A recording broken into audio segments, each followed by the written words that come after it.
Hello, എല്ലാവർക്കും പുതിയൊരു വീഡിയോയിലേക്ക് സ്വാഗതം. ഇന്ന് ഞാൻ ചെയ്യാൻ പോകുന്നത് നല്ല പുളിയുള്ള മാങ്ങ ഇട്ടിട്ടുണ്ടാക്കുന്ന ഒരു അടിപൊളി മീൻകറിയാണ്. അതിനായി ആദ്യം തന്നെ ഇൻഗ്രീഡിയൻസ് എല്ലാം മിക്സ് ചെയ്യുന്ന പരിപാടിയാണ്. ആദ്യം തന്നെ മാങ്ങ, കറിവേപ്പില, ഇഞ്ചി ചതച്ചത്, പച്ചമുളക് ചെറുതാക്കി അരിഞ്ഞത്, അതേപോലെ ഒരു ചെറിയ സവോള നീളത്തിലരിഞ്ഞത്. ഇതിലേക്ക് 1.5 ടീസ്പൂൺ മുളക് പൊടി, 1/2 ടീസ്പൂൺ മല്ലിപ്പൊടി, 1 ടീസ്പൂൺ മഞ്ഞൾപ്പൊടി, ഇതും ആവശ്യത്തിന് ഉപ്പും ചേർത്ത് 1 ടീസ്പൂൺ വെളിച്ചെണ്ണ ഒഴിച്ച് നന്നായി മിക്സ് ചെയ്യുക.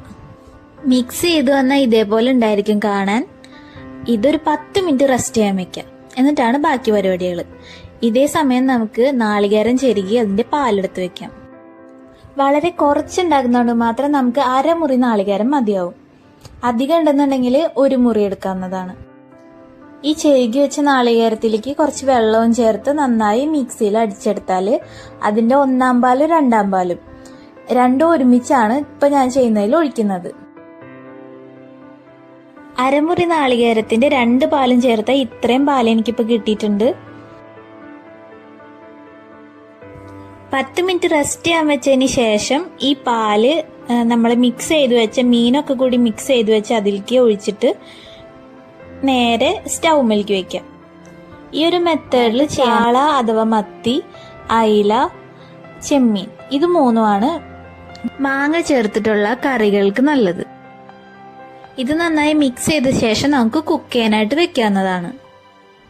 കുക്ക് ചെയ്യാൻ വെക്കുമ്പോൾ ശ്രദ്ധിക്കണം, ഇടയ്ക്കിടയ്ക്ക് മീൻ ഉടയാത്ത പോലെ ഒന്ന് ഇളക്കി കൊടുക്കണം. ഒരു 10 മിനിറ്റോ 15 മിനിറ്റോ നേരത്തെ കുക്കിംഗ് ടൈമേ വന്നിട്ടുള്ളൂ. സിം ആക്കിയിട്ട് 5 മിനിറ്റ് കഴിഞ്ഞാൽ ഇതിലേക്കുള്ള ഉള്ളി വാട്ടാം. നമുക്ക് സബോള എടുക്കരുത്, പ്രത്യേകം ശ്രദ്ധിക്കണം. ഉള്ളി തന്നെ വേണം. ഉള്ളിയുടെ ഫ്ലേവറാണ് മീൻകറിക്ക് ഏറ്റവും നല്ലത്. 5-6 ഉള്ളി എടുക്കാം. ഉള്ളി ഒന്ന് ചെറുതായി മൊരിഞ്ഞു വരുമ്പോൾ നമുക്ക് നേരത്തെ ഉണ്ടാക്കി വെച്ച കറിയിലേക്ക് ചേർത്ത് മിക്സ് ചെയ്യാം.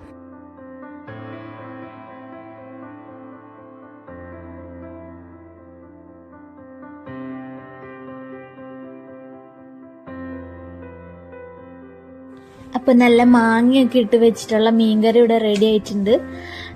ഇഷ്ടപ്പെട്ടവരൊക്കെ ഒന്ന് വീഡിയോ ലൈക്ക് ചെയ്യുക. എല്ലാവരും ട്രൈ ചെയ്തിട്ട് അഭിപ്രായം കമന്റ് ബോക്സിൽ പറയാം. Thanks for watching.